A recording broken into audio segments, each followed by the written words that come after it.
The ledger sat on Census Officer James Hartley's desk for 3 days before he opened it again. He'd counted plantations across 5 counties that season, recorded their acres, their livestock, their holdings both living and material. But the numbers from Magnolia Springs Plantation kept pulling him back. Not because they were wrong exactly. They balanced. Every column added up. Every figure matched its corresponding entry. That was precisely what disturbed him. Numbers don't lie, his supervisor used to say. But James had learned something else during his 7 years with the Census Bureau. Numbers don't lie, but they can hide the truth in plain sight. The property records showed 89 enslaved persons on the Magnolia Springs estate in Montgomery County, Alabama. The birth registry over the past 4 years showed 23 new births. The death records showed only 4 deaths. That meant the enslaved population should have increased by 19 persons. Yet the current count remained at 89. Not 90, not 88 adjusting for sales or transfers. Exactly 89. When James had asked the plantation's administrator, a thin man named Virgil Crenshaw, about this discrepancy, Crenshaw had smiled, a tight, controlled expression that never reached his eyes, and said the county clerk's office must have made recording errors. These things happened. Paperwork was complicated, but James Hartley had checked the county records. Every birth was documented. Every infant's name was written in careful script. And yet, 19 children had vanished from the ledgers without a single transfer of sale, without a single death certificate, without leaving any trace at all.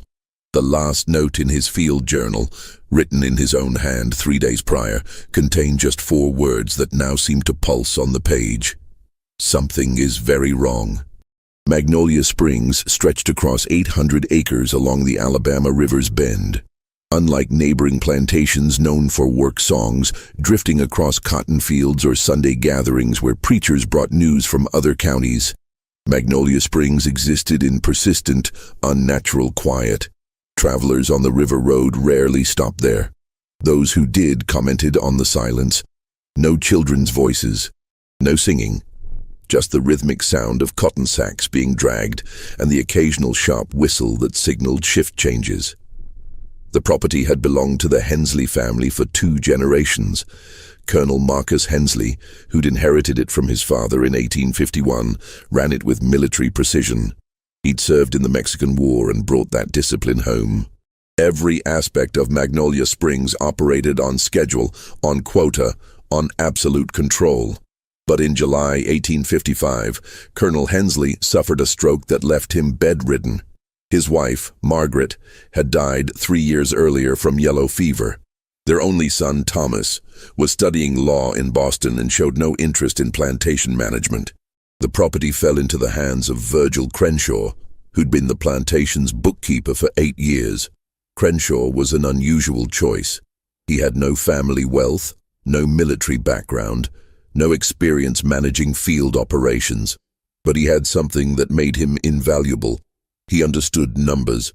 More importantly, he understood how numbers could be arranged to tell whatever story the viewer wanted to hear.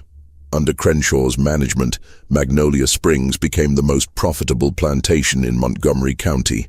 Cotton yields increased by 30% in the first year alone. Neighboring planters asked Crenshaw his secret. He'd smile that same tight smile and say he simply optimized efficiency. What he didn't mention were the new rules implemented within the first month of his control. Rule number 1. No enslaved person could leave their assigned cabin after sundown. Rule number 2. Certain cabins, specifically those in the southern quarter, were strictly off-limits to everyone except designated individuals. Rule number 3. Questions about cabin assignments or population counts would result in immediate punishment.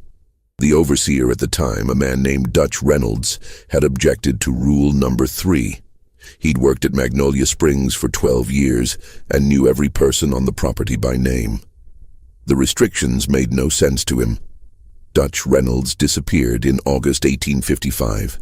The official record stated he'd taken a position at a plantation in Mississippi.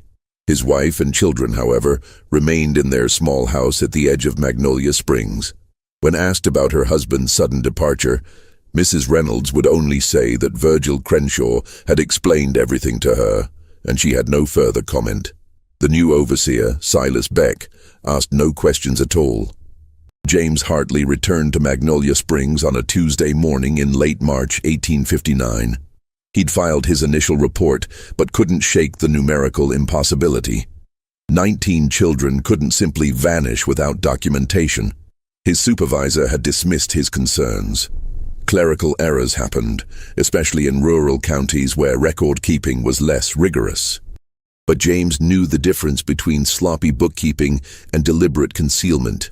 This time, he brought different documents: the county birth registry, the plantation's quarterly reports to the State Agriculture Board, and most crucially, the water allocation records.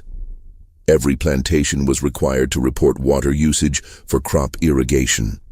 But the reports also inadvertently revealed something else: residential consumption rates. Magnolia Springs' water usage had increased by 34% over 4 years, despite the enslaved population remaining static at 89 persons, and the acreage under cultivation actually decreasing slightly.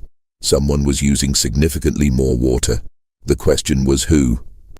Virgil Crenshaw met James at the main house, that familiar tight smile already in place. "Mr. Hartley, I wasn't expecting you." "Routine follow-up," James said, keeping his tone light. "Just need to verify a few residential details. Won't take long." Crenshaw's smile didn't waver, but something shifted behind his eyes. "Of course. What do you need?" "I'd like to walk the residential quarters, count cabins, verify occupancy." Standard procedure. The silence that followed lasted perhaps 3 seconds, but James felt each one. "The fields are quite active today," Crenshaw finally said. "It might disrupt." "I won't need to speak with anyone," James interrupted smoothly. "Just a visual count. I've done hundreds. Very quick." Crenshaw studied him, then nodded. "Silas will accompany you. For your safety, of course. Some areas of the property can be hazardous." Silas Beck led James through the northern residential quarter first. These cabins housed the field workers, 18 structures, 4 to 6 persons each, exactly matching the records. Everything accounted for, everything visible. "And the southern quarter?" James asked. Silas's jaw tightened almost imperceptibly. "This way." The southern quarter was positioned behind a dense growth of magnolia trees that formed a natural screen. 12 cabins, smaller than those in the northern section, arranged in 2 precise rows. But something was immediately wrong. The windows. They were shuttered from the outside. Heavy wooden shutters with metal latches. James had never seen residential quarters with external locks. "Why are the shutters secured from outside?" he asked. "Security measure," Silas said quickly. "Mr. Crenshaw implemented it after some property theft last year." James wrote this down, noting that locking people inside their own cabins seemed an extraordinary response to theft. He approached the nearest cabin and peered through a gap in the shutter. The interior was dimmed, but he could make out multiple cradles. Not beds, cradles. At least 6 of them in the small space. "What's the purpose of this cabin?" James asked carefully. "Nursery," Silas said, "for the workers' children. Seems like quite a few infants for a population of 89. Silas said nothing. James moved to the next cabin. More cradles. Then the next. Also cradles. 4 cabins, all functioning as nurseries, all with shuttered windows that could only be opened from outside. "I'll need to see inside," James said. "The children are sleeping. Mr. Crenshaw asks that we not—" "I'll need to see inside," James repeated, no longer keeping his tone light. Silas looked toward the main house, clearly calculating. Finally, he produced a key ring and unlocked the shutter on the 3rd cabin. He pushed the window open. The smell hit James first. Milk, soiled cloth, and something medicinal. His eyes adjusted to the dim interior. 6 cradles lined the walls. 4 were occupied, and every infant he could see had pale skin and light-colored hair. James felt his mouth go dry. He moved to the next cabin window. Silas unlocked it without being asked this time, resignation settling over his features. More pale-skinned babies. 7 in this cabin. The third nursery cabin held 5 more. The fourth held 8. 24 white infants, all under the age of 3 by his estimate, all housed in locked cabins in the enslaved quarters of a plantation where no white children were listed in any official record.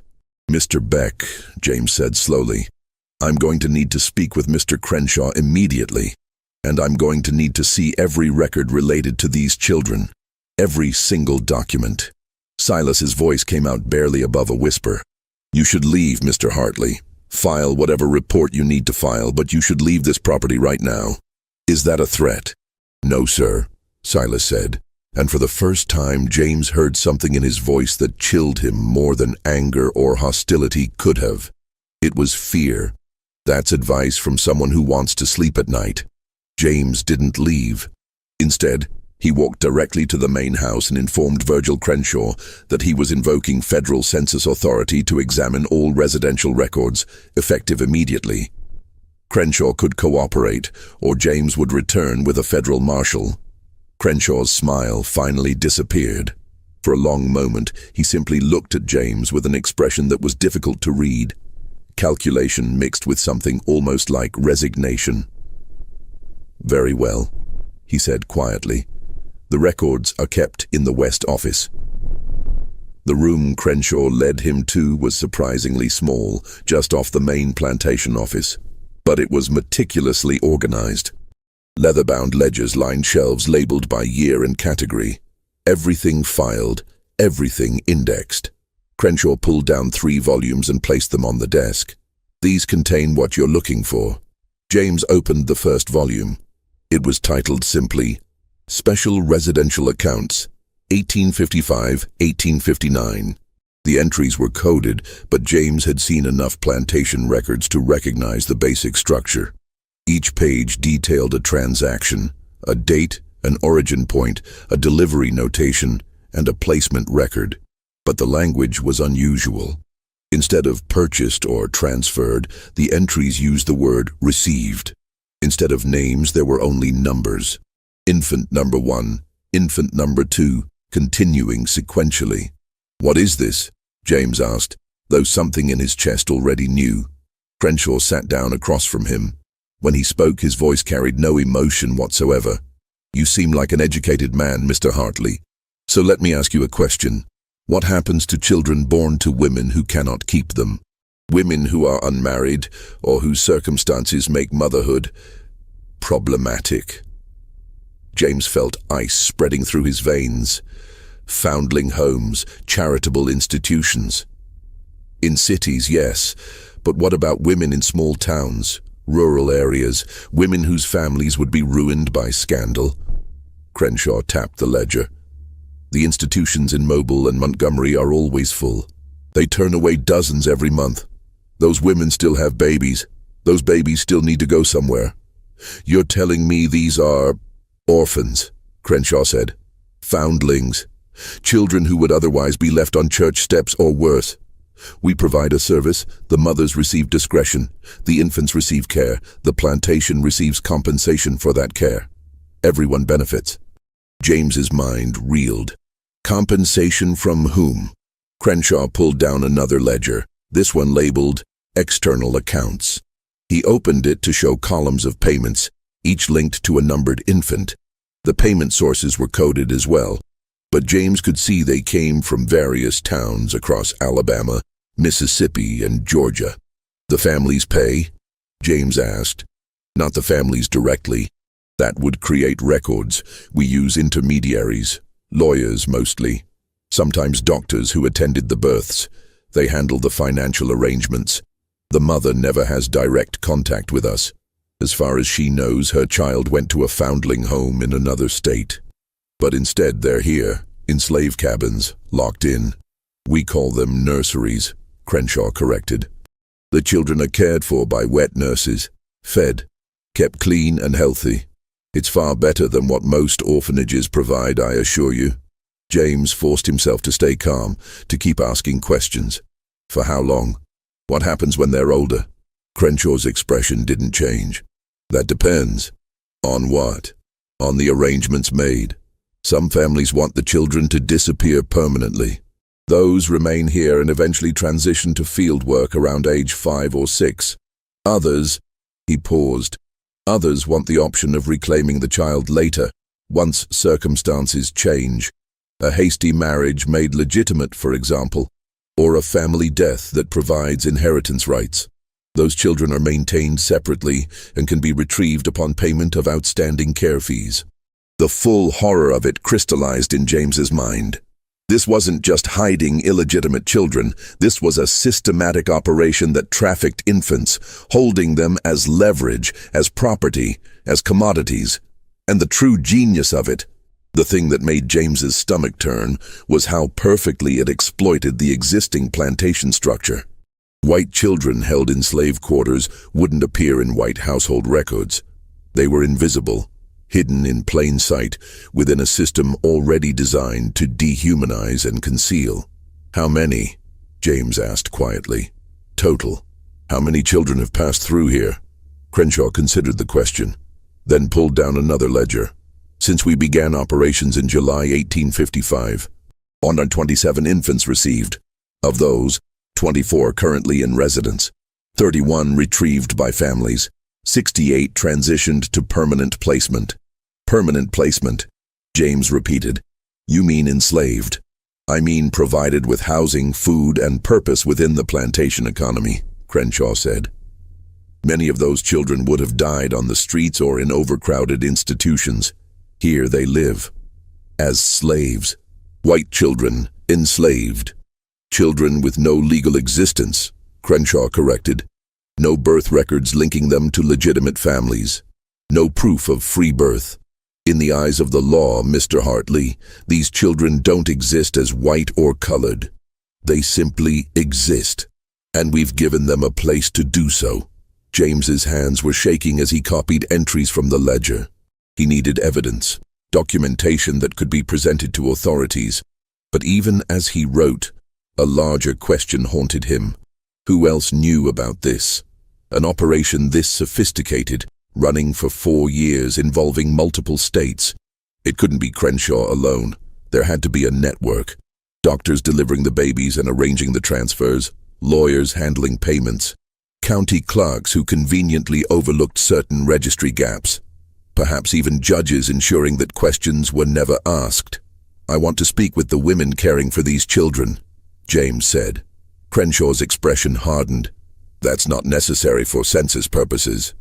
I'm making it necessary. They stared at each other. Finally, Crenshaw stood. Cabin 7. But I'll be present during the conversation. The woman in cabin 7 was named Ruth. She appeared to be in her mid-30s, with careful eyes that assessed James the moment he entered. 4 cradles occupied the cabin, 3 with sleeping infants, 1 empty. Ruth, Crenshaw said, his voice carrying a warning. This is Mr. Hartley from the Census Bureau. Answer his questions honestly. Ruth's gaze flickered between them. Yes, sir. James tried to make his voice gentle. How long have you been caring for these children?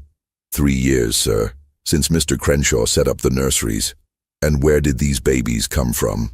They brought to me, sir. I don't ask questions about where. Who brings them? Different people. Sometimes Dr. Whitfield from Montgomery. Sometimes men I don't know. They arrive at night, mostly. James noted the name, Dr. Whitfield. He continued, and you feed them? Care for them? Yes, sir. I nursed my own baby when this started, so I had milk. Now I care for them on bottles. Goat milk, mostly. Mr. Crenshaw provides what they need. What happens when they get older, when they're no longer infants? Ruth's eyes lowered. The silence stretched. Ruth, Crenshaw said softly, and there was something in that tone that made James's skin crawl, not anger, but a reminder of some shared understanding. Some get taken back, Ruth said quietly. Families come for them. I clean them up, dress them nice, and they leave. And the others? Her voice dropped to barely a whisper. They move to different cabins, learn to work, become part of the property. James felt bile rise in his throat. These are white children. How can you... He stopped himself, realizing the cruelty of the question. Ruth wasn't the architect of this system. She was trapped in it, forced to participate or face consequences he could only imagine. Instead, he asked, "Have any of the children ever been reclaimed?" Ruth nodded. "Last month. A baby girl, maybe 18 months old. A lady came for her, wore a veil so I couldn't see her face. She cried when she held the baby. Said her husband had finally died and she could acknowledge her daughter now." "Did you get her name?" "No, sir. Mr. Crenshaw handled that in the main house." James turned to Crenshaw. "I'll need those retrieval records." "Those are private financial arrangements. Confidential. This is a federal census investigation. Nothing is confidential." For the first time, Crenshaw's composure cracked slightly. "You don't understand what you're interfering with, Mr. Hartley. This isn't some backwoods scheme. The people involved. You cannot possibly comprehend the reach of this network." "Then help me comprehend. Give me the names." Crenshaw stared at him for a long moment. Then, unexpectedly, he laughed. A short, bitter sound. "You want names? Fine. I'll give you names, but first let me show you something." Back in the records room, Crenshaw pulled down a locked box from the top shelf. He opened it with a key he wore on a chain around his neck. Inside were letters, dozens of them bundled with ribbon by year. "Correspondence," Crenshaw said, spreading several across the desk. "Read them." James picked up the first letter. It was dated September 1856, written on expensive stationery with an embossed header from a law firm in Atlanta. The language was formal, discussing placement arrangements for client matter number 47 and confirming discretionary fund transfer of $800 for ongoing residential care. The next letter came from an address in Savannah, written in elegant feminine script. It begged for updates on the child I entrusted to your care in April, and included a money order for $200, with a plea that every comfort be provided. James read letter after letter. Some were clinical and businesslike. Others were heart-wrenching, mothers desperate for news, promising any amount of money to ensure their children were healthy and safe. Several referenced future retrieval once circumstances permitted. One letter, dated January 1858, was different. It came from a law office in Montgomery, only 20 miles away. The language was threatening. It stated that the child, designated as infant 89, must be returned immediately, and warned that failure to comply will result in legal action that will expose this entire enterprise. There was a response letter clipped to it, written in Crenshaw's precise handwriting. It was brief. Infant, dar 89, deceased due to fever, December 1857. Death unregistered as per original arrangement. No refund issued. Further contact will result in disclosure of client identity to relevant parties. James looked up. "You threatened to expose them?" "I provided facts," Crenshaw said. "The arrangement was confidential on both sides. They wanted discretion. So did we. Mutual assured silence is the foundation of this entire system. This letter says the child died. Did infant number 89 actually die?" Crenshaw's smile returned. "According to our records, yes. But in reality, Mr. Hartley, these children have no legal existence. If we say a child died, they died. If we say they never existed, they never existed. The beauty of this arrangement is that no one can prove otherwise. The mothers have no rights. They've already abandoned legal claim by hiding the birth. The children have no documentation. They're ghosts." James felt cold spreading through his chest. "How many of the recorded deaths are real?" "Some," Crenshaw said simply. "Infants are fragile. Disease happens. But yes, some of the death records are administrative fictions. Useful when a family becomes problematic, or when payment stops, or when a child is more valuable remaining invisible. What happens to those children? The ones declared dead but still alive?" Crenshaw closed the ledger. "They transitioned to field work earlier, by age 4 usually, assigned new names, integrated into the general population. Within a few years, no one remembers they weren't always here. They're just part of the property count." James had to grip the desk to steady himself. The full scope was becoming clear. This wasn't just hiding illegitimate children. This was a machine that could make inconvenient children vanish, either temporarily or permanently. while extracting ongoing payment from desperate families. And any child whose family stopped paying or became troublesome could be effectively erased from existence by simply declaring them dead and transitioning them into enslavement. "Who else knows?" James asked. "About all of this?" Crenshaw walked to the window, looking out over the plantation.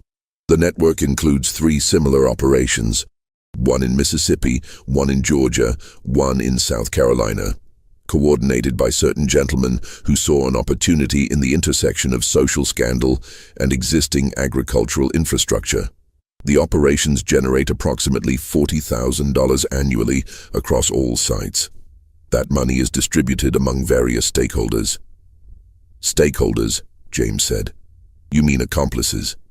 "I mean individuals who ensure the system functions smoothly. Doctors who identify suitable candidates. Lawyers who arrange transfers and payments. County clerks who manage birth registry discretion. State officials who overlook plantation reporting irregularities. Even certain federal employees who might be inclined to question census discrepancies." The implication hung in the air. "You're trying to bribe me. I'm offering you perspective. Your annual salary is what, $600? We could provide you with 10 times that, for doing nothing except filing a census report that shows everything in order. No discrepancies, no irregularities, just numbers that add up correctly." James stood, gathering his copied documents. "I'm filing a report with the Federal Marshal's office. This operation ends." Crenshaw didn't move from the window.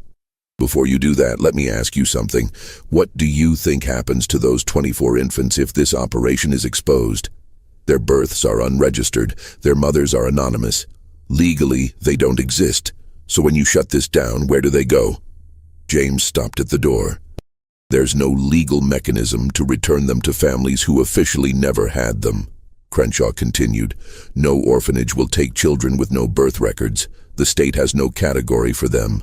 So I'll tell you exactly what happens. They become wards of the county. And in Alabama in 1859, Mr. Hartley, white children with no legal existence become, well, they become whatever someone with the right paperwork says they are. The system you're trying to dismantle is the only thing protecting those children from complete legal oblivion." James felt the terrible weight of the dilemma. Crenshaw was right. Exposing this would save future children from being funneled into this network, but the children already here would fall into a legal void that might be even worse. "There has to be a way," James said. "There isn't," Crenshaw replied. "Not in the current legal framework, so you have a choice, Mr. Hartley. Shut this down and condemn 24 children to legal non-existence, or accept that in an imperfect world, imperfect solutions sometimes serve the greater good." James left without answering. James spent the next 2 weeks investigating from Montgomery. He filed no official report, but he followed every thread he could find without revealing his purpose. Dr. Whitfield, the physician Ruth had mentioned, maintained a respectable practice in Montgomery's wealthiest district. His patient list included senators' wives, judges' daughters, prominent merchants' families. James couldn't approach him directly without tipping off the network. Instead, James focused on the records. He cross-referenced birth registries with death records, looking for patterns. What he found was subtle but telling. Certain families showed no births during years when neighbors reported seeing the woman in late pregnancy. Medical consultations filed but no corresponding birth entry. Women who traveled for extended rest in the months before a child's expected arrival. He found 17 such cases in Montgomery County alone over the past 4 years. 17 families where circumstantial evidence suggested a birth that was never officially recorded. He also found something else: judicial review records. 3 cases where plantation population counts had been questioned by tax assessors, noting discrepancies similar to what James had observed. All 3 investigations had been closed with brief notations. Clerical error resolved, or recount confirmed accuracy. 2 of those closing signatures came from the same county judge, Judge Harrison Caldwell. James requested a meeting with Judge Caldwell under the pretense of census methodology consultation. The judge was a distinguished man in his 60s, with silver hair and the careful diction of someone educated at prestigious institutions. "Mr. Hartley," the judge greeted him warmly. "I understand you have questions about population verification procedures." James laid out his concerns in abstract terms, talking about theoretical discrepancies, asking about legal frameworks for resolving census irregularities. The judge listened patiently, offering procedural advice that was technically correct, but utterly useless for James's actual situation. Finally, James took a calculated risk. "Judge Caldwell, if someone discovered children being held illegally on a plantation, what would be the proper legal recourse?" The judge's expression didn't change, but something shifted in his posture. "That's an interesting hypothetical. What sort of children?" "Theoretically white children, with no recorded births." "I see." The judge stood and walked to his bookshelf, pulling down a volume of Alabama state law. He flipped to a section and showed it to James. "Under current statutes, a child's legal status is determined by maternal status at birth. If the birth occurred in a legitimate marriage, the child is legitimate. If not, the child has no automatic legal rights. Establishing such rights requires a complex legal process involving testimony, documentation, and court proceedings. But if the birth was never recorded, then legally the birth never occurred. The child exists in a state of legal quantum, neither fully recognized as a person with rights, nor proven to not exist. It's a gap in our legal framework, I'll admit, one that occasionally creates complications." James understood. The judge was telling him that even if he exposed the operation, the law itself provided no clear remedy. These children had been engineered to exist in a legal blind spot. "What would you do, Judge Caldwell, if you discovered such a situation?" The judge closed the book carefully. "I would consider the consequences of any action. Sometimes, Mr. Hartley, the law is an imperfect instrument for achieving justice. Sometimes the choice is between a hidden wrong that provides some stability versus an exposed wrong that creates chaos no one is prepared to manage." As James left the courthouse, he realized with sinking certainty that Judge Caldwell was part of the network. Not an active participant, perhaps, but certainly aware and willing to ensure legal roadblocks remained in place. James's breakthrough came from an unexpected source. A young lawyer named David Foster contacted him, requesting a private meeting at a tavern outside Montgomery. Foster looked exhausted when they met, dark circles under his eyes, suggesting many sleepless nights. He ordered whiskey and drank half of it before speaking.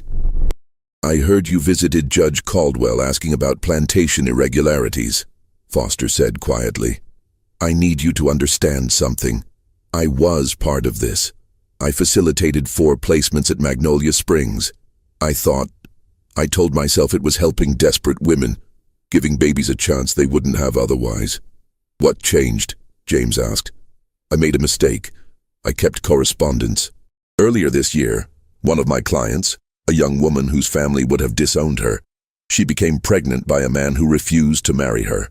I arranged for her child to be placed at Magnolia Springs through the usual channels. But afterward she had a breakdown, attempted to harm herself, kept crying about wanting her baby back." Foster pulled a letter from his jacket and slid it across the table. "I contacted Crenshaw 6 weeks ago, arranging retrieval, offering to pay double the accumulated fees. This was his response." James read the letter. It was brief and devastating. "Infant number Yum 124, male deceased, March 3rd, 1859, respiratory fever. No retrieval possible. Outstanding fees still owed." "The child died?" James asked. "That's what I thought initially. I informed the mother. She's been inconsolable. But then 3 days ago I was in Selma on other business. I saw a woman with a child, a boy, maybe 6 months old, same age infant number 124 would be. The woman was purchasing supplies, and when she paid, I saw her name on the account receipt.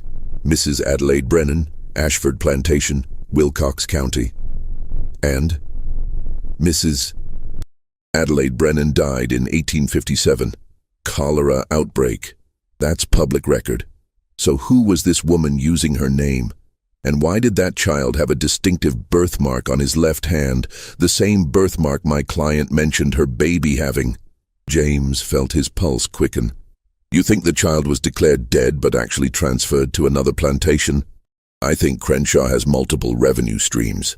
Families pay for care, but he also sells the children to other plantations once they're weaned. Claims they're dead, pockets the ongoing care payments for a few more months to avoid suspicion, and generates additional income from the sale. The families never know because they have no way to verify. They can't publicly search for children they're not supposed to have. Do you have proof? Only circumstantial observation. But if you investigate Ashford Plantation in Wilcox County, I suspect you'll find similar nursery operations. And if you check property transfer records between plantations in this region, you might find unusual patterns of asset movements that don't correspond to adult enslaved persons. Foster finished his whiskey. I can't testify to any of this. If my involvement is exposed, I'll be disbarred and possibly criminally charged. But I can't sleep anymore, Mr. Hartley. I keep seeing that woman's face when I told her baby died. I need you to know the truth, even if I can't help reveal it publicly. Following Foster's lead, James began mapping the network. He requested census and property records from surrounding counties looking for patterns. What he discovered was staggering in its scope. Ashford Plantation in Wilcox County showed the same statistical impossibility. Births recorded, but population remaining static. So did Riverside Estate in Georgia and Crescent Hill in Mississippi. All four properties were owned by different families but shared two common elements. Each had undergone management changes around 1854-1855, and each showed the same pattern of water usage increase without corresponding population growth. James created a timeline. The operation appeared to have started in Mississippi in late 1854. Georgia came online in early 1855. Alabama's Magnolia Springs began in July 1855. South Carolina's operation started in spring 1856. All within an 18-month period. The coordination required for this expansion suggested serious capital investment and high-level planning. This wasn't opportunistic, it was strategic. James also found the money trail, buried in county tax records. All four plantations paid quarterly consultation fees to a firm called Southern Agricultural Advisors, based in New Orleans. The firm existed on paper but had no physical office.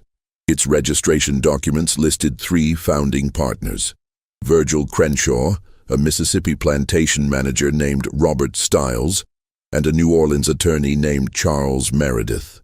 Charles Meredith was the keystone. His law practice specialized in estate planning and discrete family matters. He had connections throughout the South's upper class. And according to city records, he owned a significant share in a medical clinic in New Orleans that advertised confidential services for delicate family situations. The entire network clicked into focus. Meredith's clinic identified pregnant women in crisis. His legal practice arranged the placements and payments.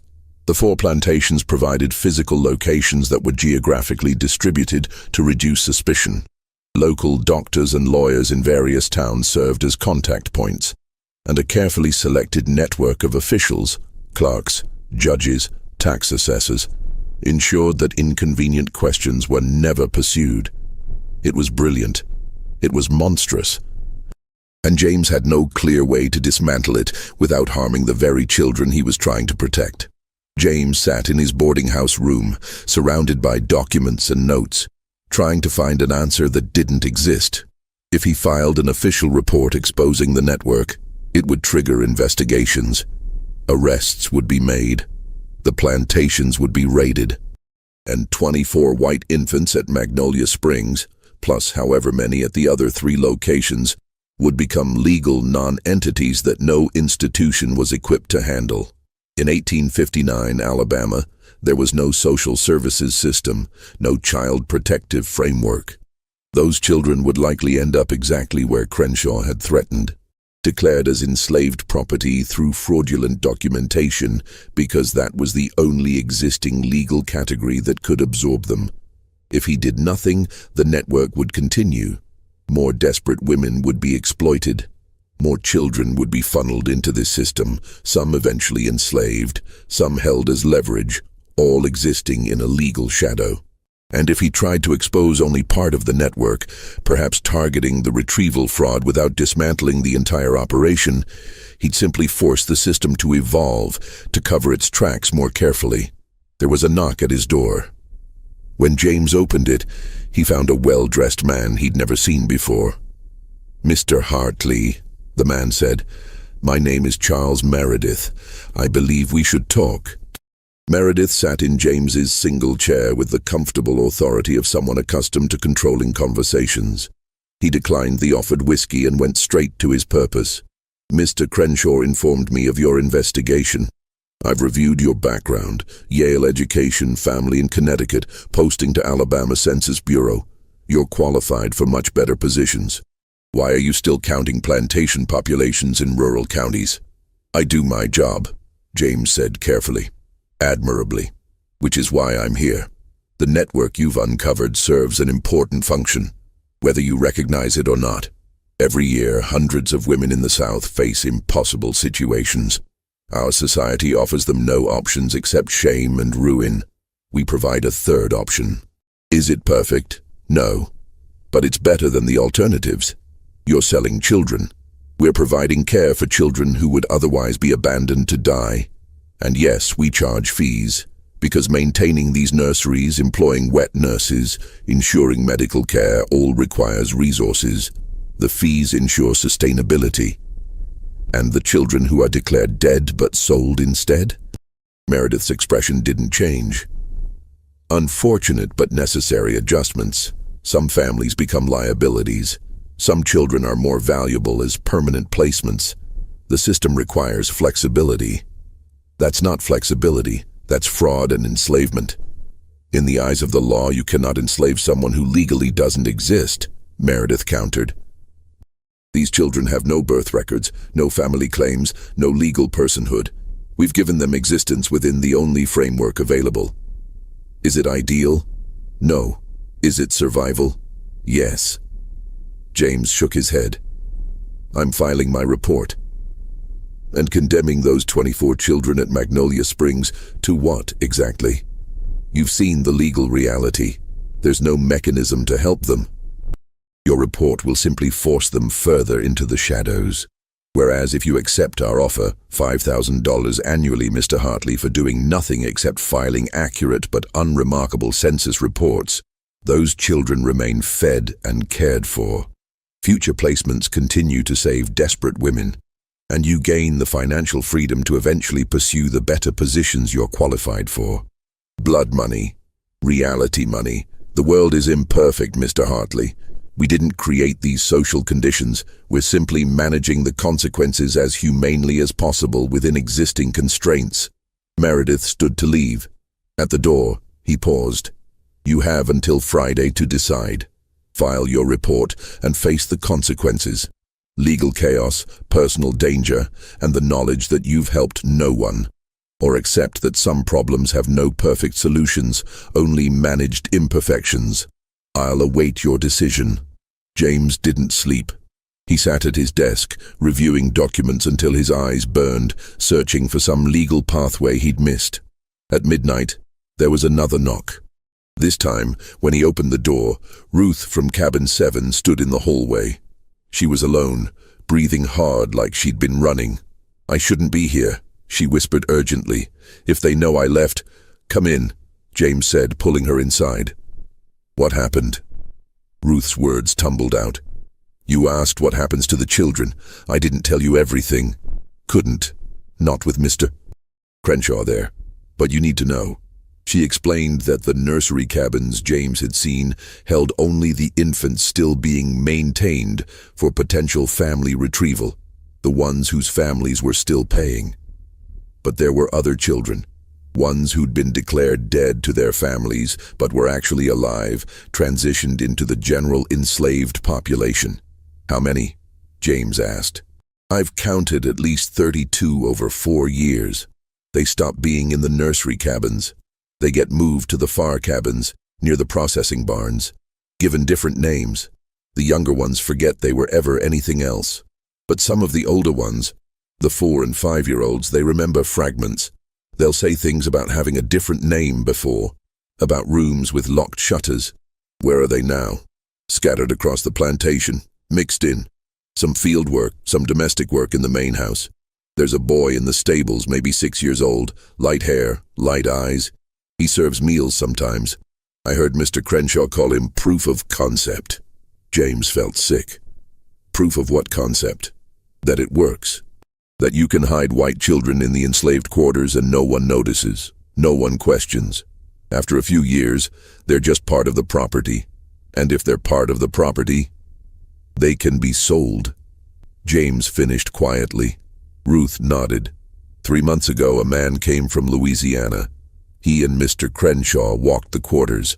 The man was looking at specific children, all under age 7, all light-skinned. He purchased 4 of them. I saw the bill of sale. It listed them the same as any other property transaction. Do you know the buyer's name? William Porter, Claiborne Parish, Louisiana. The bill of sale is in the records room, filed under Agricultural Asset Transfers, Q4, 1858. James wrote this down with shaking hands. Why are you telling me this? You're risking everything. Ruth's eyes glistened. Because I have a daughter. She's 12 now, works in the laundry house, and every day I look at these white babies and think about how their mothers gave them up to save them from shame. But all they did was trade one kind of suffering for another. Those mothers think their children are safe, being cared for, maybe even happy. They don't know the truth. And I keep thinking, someone should know the truth. Even if nothing changes, someone should know. On Thursday morning, James made his decision. He took his documented evidence to Federal Marshal William Cross in Montgomery. Cross had a reputation for integrity, a rare quality in Alabama's political landscape. James laid out everything: the nursery cabins, the locked shutters, the 24 visible infants, the estimated 32 children transitioned into enslavement, the payment network, the 4 coordinated plantations, the complicit officials. Cross listened in silence, his expression growing darker as the testimony continued. When James finished, Cross asked only one question. Can you prove the children's original identities? Connect even one child to a specific family of origin? No, James admitted. The whole system is designed to eliminate that proof. Anonymous placements, coded records, no direct family contact. Cross leaned back. Then we have a problem. Without proving free birth, we cannot legally remove them from plantation property. The plantation owner can simply claim they were born to enslaved mothers on the property, and if we cannot prove otherwise, there has to be something, James said desperately. Cross thought for a long moment. There might be one approach. If we can prove fraud in the financial transactions, specifically that families were charged for care that wasn't provided, or that children were declared dead when they weren't, we can build a case for criminal fraud. That gives us legal grounds to raid the plantation and seize all records. Once we have documentation of the original placements, we might be able to reconstruct identities. Might? It's the best option available. But James, you need to understand what you're triggering. If this network involves the people you think it does, prominent families, judges, wealthy lawyers, there will be significant pressure to bury this. And people who threaten powerful interests sometimes face unfortunate accidents. I understand. I hope you do, Cross said grimly. Because once I file this with the federal prosecutor, there's no taking it back. The federal raid on Magnolia Springs occurred at dawn on April 12, 1859. 8 marshals, including Cross himself, arrived with a warrant authorizing seizure of all financial and residential records related to suspected interstate fraud and conspiracy. Virgil Crenshaw didn't resist. He simply stood on the main house porch, watching as marshals carried out boxes of ledgers while others documented the nursery cabins and photographed the locked shutters. James was there, though not in an official capacity. He watched as they brought out the 24 infants, each wrapped in blankets, crying from the sudden disruption. Ruth and 3 other women accompanied the children, trying to keep them calm. "Where are you taking them?" Ruth asked one marshal. The marshal looked uncomfortable. "County facility, temporarily, until we sort out the legal status." "The county has no children's facility," James said quietly. The marshal's expression confirmed what James already knew. They were taking the children to the county poorhouse, a grim facility designed for destitute adults, not infants. But at least they'd been removed from the plantation. That was something. The real discovery came when marshals searched the far cabins Ruth had mentioned. They found 18 children between ages 3 and 7 working in various capacities around the plantation. All had light skin and features that stood out among the primarily dark-skinned enslaved population. When questioned, most couldn't clearly articulate their origins. The younger ones believed they'd always been at Magnolia Springs, but a few of the older children remembered fragments, being in a different place before, having a different name, women's voices crying. One girl, about 6 years old, told a marshal she remembered being called Anna before, but now everyone called her Lucy. She remembered a room with a window she couldn't reach and a woman who sang to her in a language she didn't understand anymore. When asked if she remembered anything else, she said only, "The lady said she'd come back, but she never did." Federal prosecutors filed charges against Virgil Crenshaw, Charles Meredith, Dr. Whitfield, and 17 other individuals, including 2 county clerks and 1 state administrative official. The charges included fraud, conspiracy, falsification of public records, and child trafficking. The trial was scheduled for September 1859 in federal court. It never happened. In July, a Mississippi congressman invoked procedural challenges, arguing that federal jurisdiction didn't apply to internal state matters involving property and residency. Alabama's Attorney General filed a supporting brief. By August, the case was embroiled in jurisdictional disputes that would take months to resolve. Meanwhile, key evidence began disappearing. Ledgers that had been seized went missing from the federal evidence room. 2 of the lawyers who'd been prepared to testify as witnesses suddenly recanted their statements, claiming they'd been mistaken or coerced. Dr. Whitfield produced documentation showing he'd been treating patients in Mobile during every date James had placed him at Magnolia Springs. Documentation that was clearly fabricated but impossible to disprove without extensive investigation. Most devastatingly, 6 of the 18 children removed from Magnolia Springs disappeared from the county poorhouse within 3 weeks.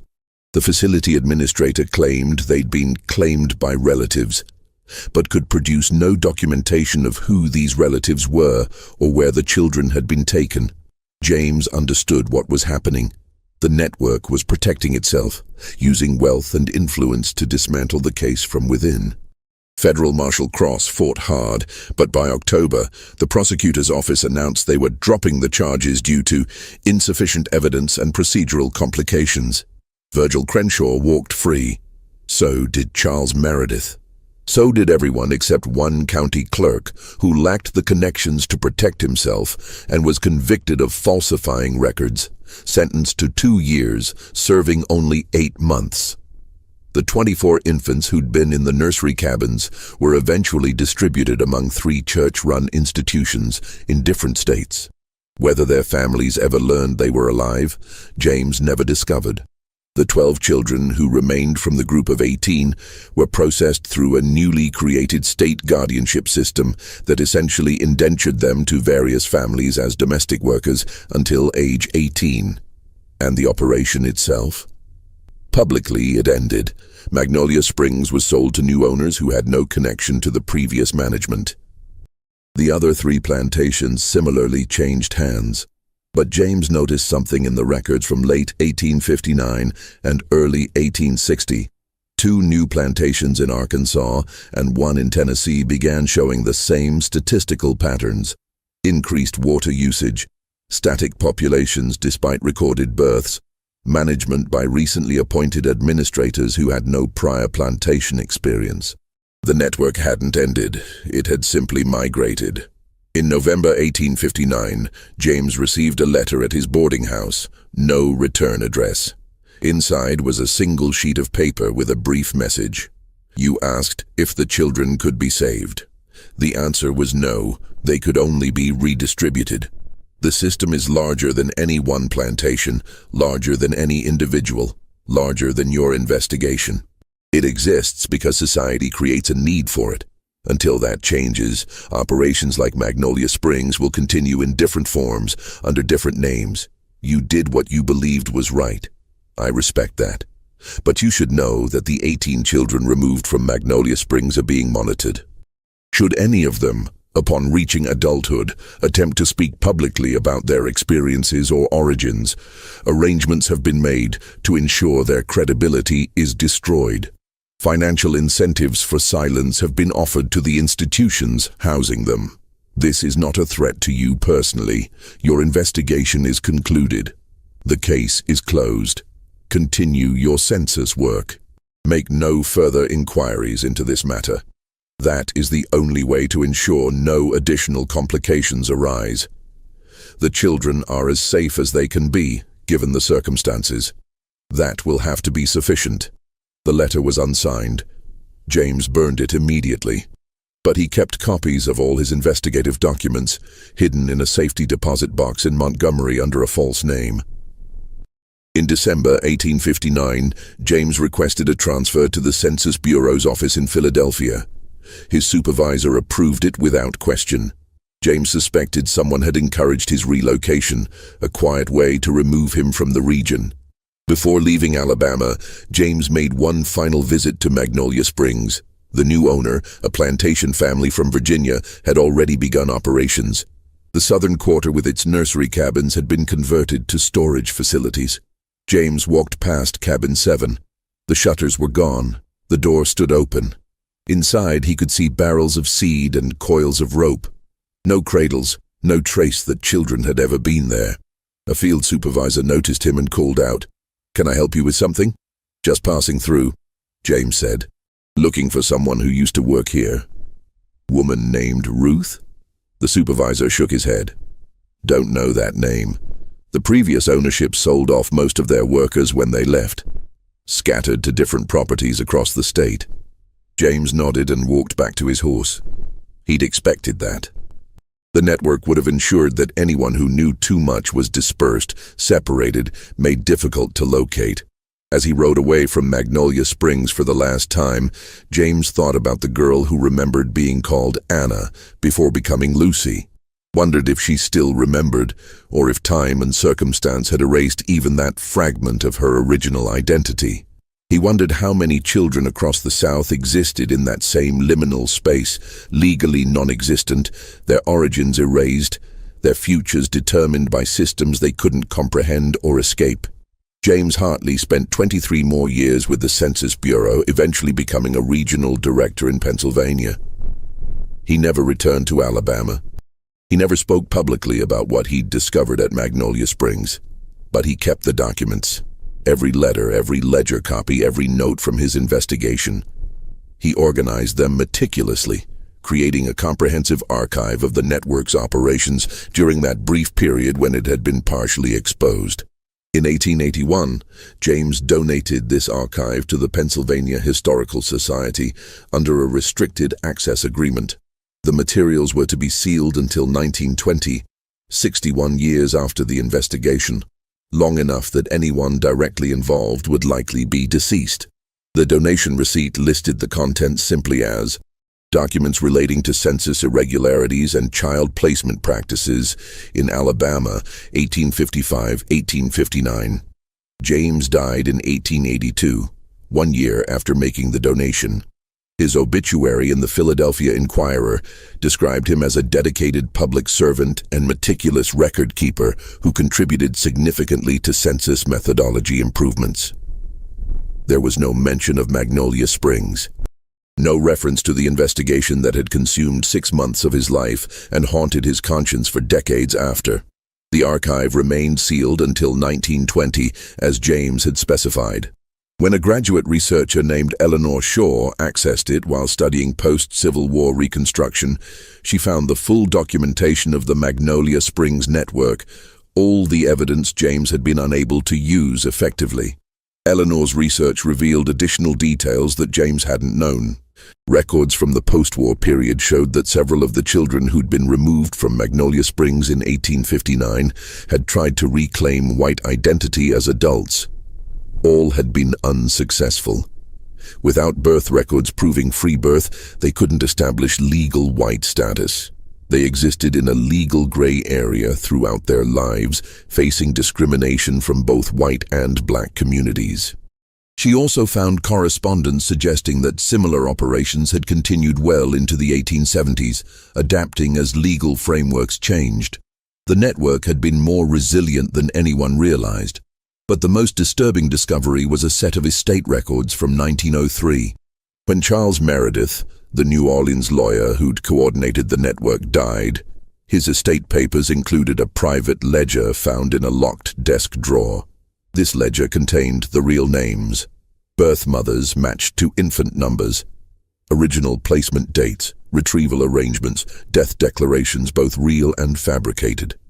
It documented 412 children processed through the four-plantation network between 1854 and 1861. Of those, 89 were retrieved by families. 114 were recorded as deceased, though the ledger marked 67 of those deaths with a small asterisk, suggesting they were administrative fictions. The remaining 209 were listed as integrated assets with transfer records showing they'd been sold to various plantations across the South. Eleanor spent 3 years trying to trace what happened to those 209 children. She found fragments, property records showing child-aged workers purchased from the 4 network plantations. Post-war Freedmen's Bureau documents showing individuals who couldn't establish birth origins. A few obituaries of elderly persons who'd spent their entire lives unable to prove whether they'd been born free or enslaved, leaving them in legal limbo even after emancipation. But complete stories, full accounts of what those children experienced, how they lived, whether they ever learned their true origins, those were lost to time. Eleanor's research did uncover one complete account. In 1924, while interviewing elderly former enslaved persons for a historical project, she met a woman named Lucy Henderson in Selma, Alabama. Lucy was 69 years old, living in a small house she'd purchased with savings from 40 years of domestic work. During the interview about her experiences during slavery and Reconstruction, Lucy mentioned something unusual. She said she had dreams sometimes, dreams that felt more like memories about a different time before the plantation. I was very young, Lucy told Eleanor. Maybe 4 or 5. But I remember a woman with soft hands who used to hold me by a window. She sang songs I didn't understand. And she called me something else, not Lucy. It sounded like Anna, maybe, or something close.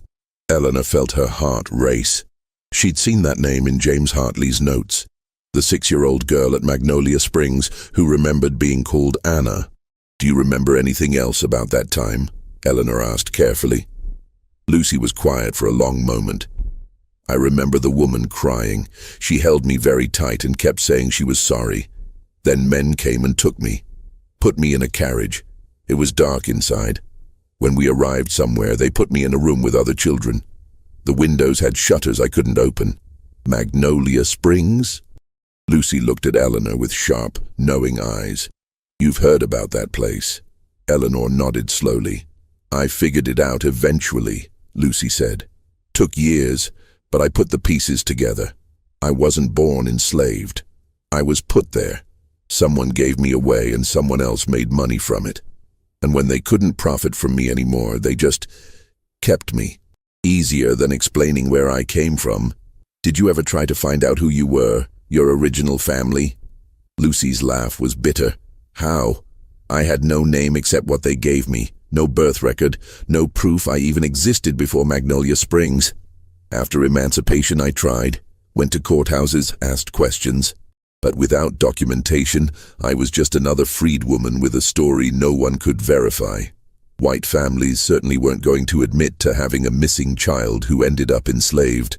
"I'm sorry," Eleanor said, feeling the inadequacy of the words. "Don't be sorry, be accurate." Lucy leaned forward. Lucy leaned. "If you're writing about this, if you're recording what happened, you make sure people understand it wasn't just evil individuals. It was a system designed to exploit desperate women and erase inconvenient children. And it worked because society wanted it to work.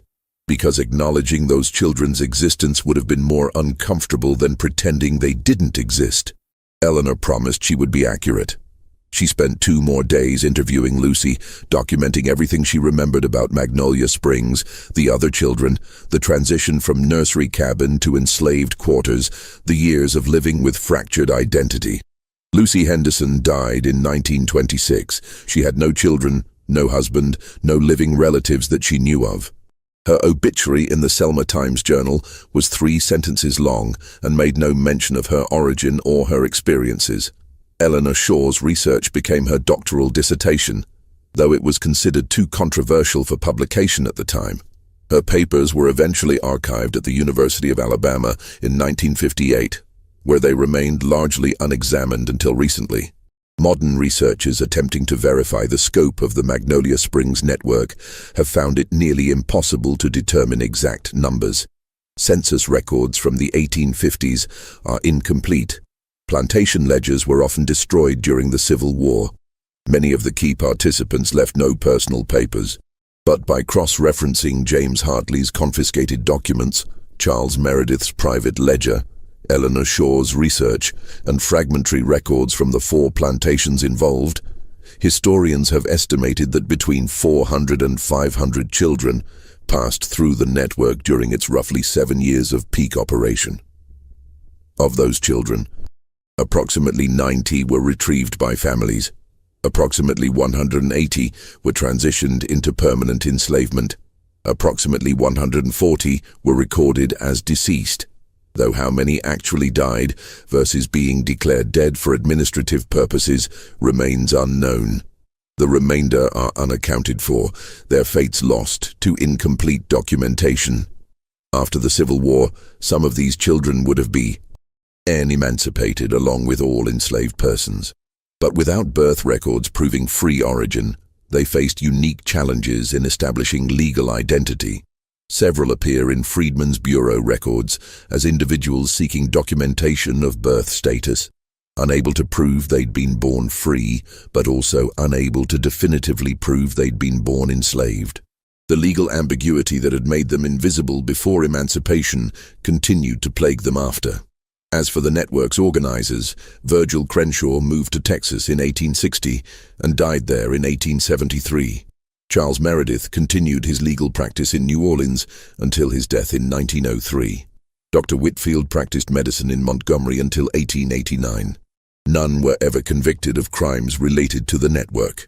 Judge Harrison Caldwell served on the bench until 1878 and was remembered in his obituary as a distinguished jurist who served Alabama with integrity for over 30 years. In 1998, a construction crew renovating the former Magnolia Springs property, which had been converted to a corporate retreat center in the 1960s, discovered something beneath the foundation of what had been Cabin 12 in the southern quarter. Buried in a shallow space were 7 small wooden markers, the kind someone might carve by hand. Each bore a name and a date from the 1850s. Thomas, March 1856. Elizabeth, November 1856. Sarah, July 1857, and 4 others. The names didn't match any recorded deaths in Montgomery County records. They didn't appear in Magnolia Springs' official documentation. They existed only on these hidden markers, buried where someone had wanted them remembered, even if they couldn't be publicly acknowledged. Were these the children who'd actually died in the nursery cabins? Or were they markers for children who'd been declared dead but lived on somewhere under different names? The person who'd carved and buried those markers never identified themselves. Their motivation remains unknown. The markers are now housed in the Alabama Department of Archives and History, catalogued simply as unidentified wooden markers, origin unknown, approximately 1856-1857. Among James Hartley's papers, donated with his archive to the Pennsylvania Historical Society, was one final document. It appeared to be a letter he'd started writing multiple times but never sent. Various drafts were crossed out, rewritten, abandoned. The final version, dated March 1860, almost exactly 1 year after his first visit to Magnolia Springs, read, "To whom it may concern, I discovered a system that exploited vulnerable women and erased children's identities for profit. I gathered evidence. I reported it to proper authorities. I did everything according to law and procedure. The system adapted. The children were not saved, only relocated. The perpetrators were not punished, only inconvenienced. And I am left with the knowledge that my investigation may have made things worse for some of those children, removing them from imperfect care and placing them in worse situations. I do not know what the right action would have been. I only know that what I did was insufficient." If someone reads this record in the future, understand this. The horror of Magnolia Springs was not just what Crenshaw did, it was how easily the system absorbed it. How many people knew something was wrong, but did nothing. How the law itself provided no mechanism to protect children who'd been deliberately placed outside its protection. The question is not whether such operations could happen. Clearly they did. The question is how many others existed that no one investigated. How many children vanished into legal shadows while everyone who might have helped looked away? I have no answer to offer. Only this documentation, so that at least their existence is recorded somewhere. Even if their names are lost, even if their stories can never be fully told, this record proves they were real. They existed. They mattered. That is all I can give them now. The letter was unsigned and undated in final form, though the draft showed it had occupied James's thoughts throughout 1860. Whether he ever intended to send it, or to whom, remains unclear. When the Census Bureau's complete archives from the 1850s were digitized in 2003, researchers discovered James Hartley's original field notes from his Alabama assignment. Among the routine notations about cotton yields and property measurements was a handwritten addendum dated March 29, 1859. Magnolia Springs Plantation, official population count confirmed at 89 persons. Residential facilities documented and measured. All records appear in order for census purposes. Personal notation, not for official report. The numbers are correct. That is precisely what is wrong with them.